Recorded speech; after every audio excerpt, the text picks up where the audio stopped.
There's a chart I saw recently that I can't get out of my head.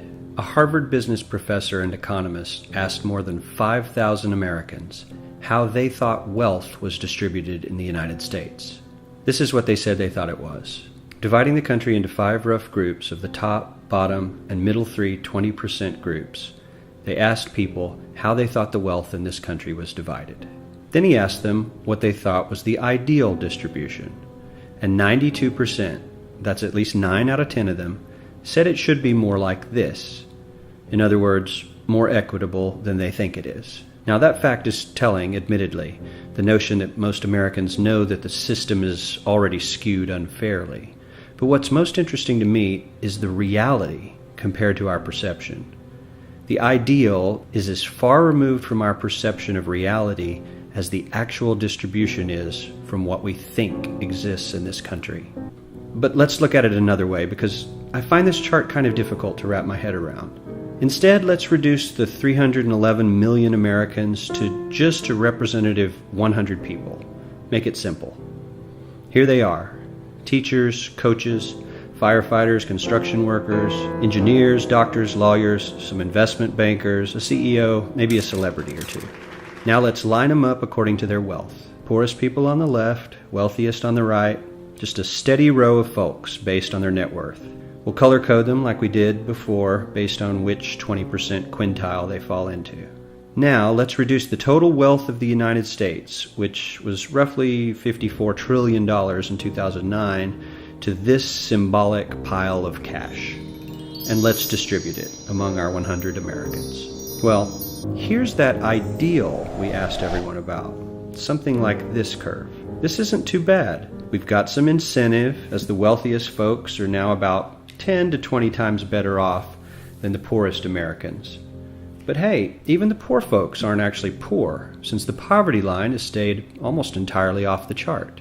We have a super healthy middle class with a smooth transition into wealth. And yes, Republicans and Democrats alike chose this curve. 9 out of 10 people, 92%, said this was a nice, ideal distribution of America's wealth. But let's move on. This is what people think America's wealth distribution actually looks like. Not as equitable, clearly, but for me, even this still looks pretty great.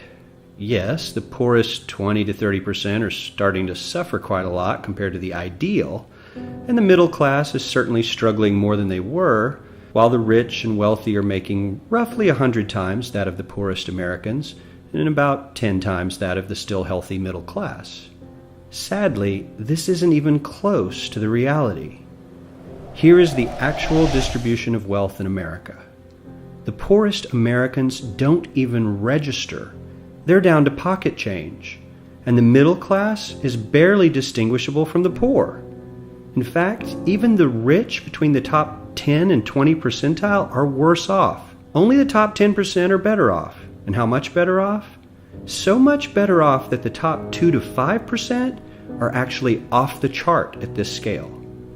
And the top 1%, this guy, well, his stack of money stretches 10 times higher than we can show. Here's his stack of cash, restacked, all by itself.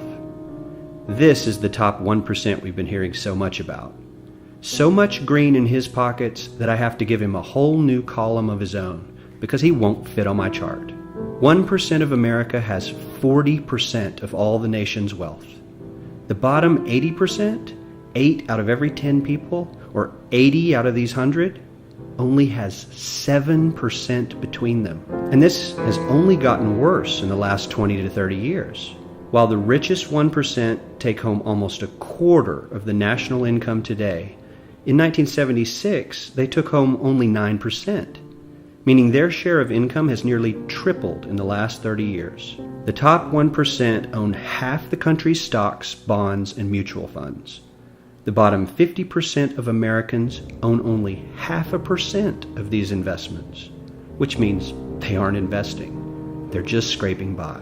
I'm sure many of these wealthy people have worked very hard for their money. But do you really believe that the CEO is working 380 times harder than his average employee?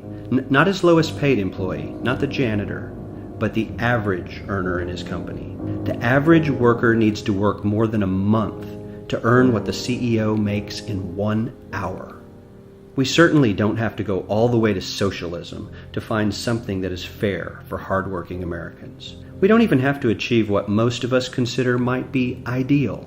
All we need to do is wake up and realize that the reality in this country is not at all what we think it is.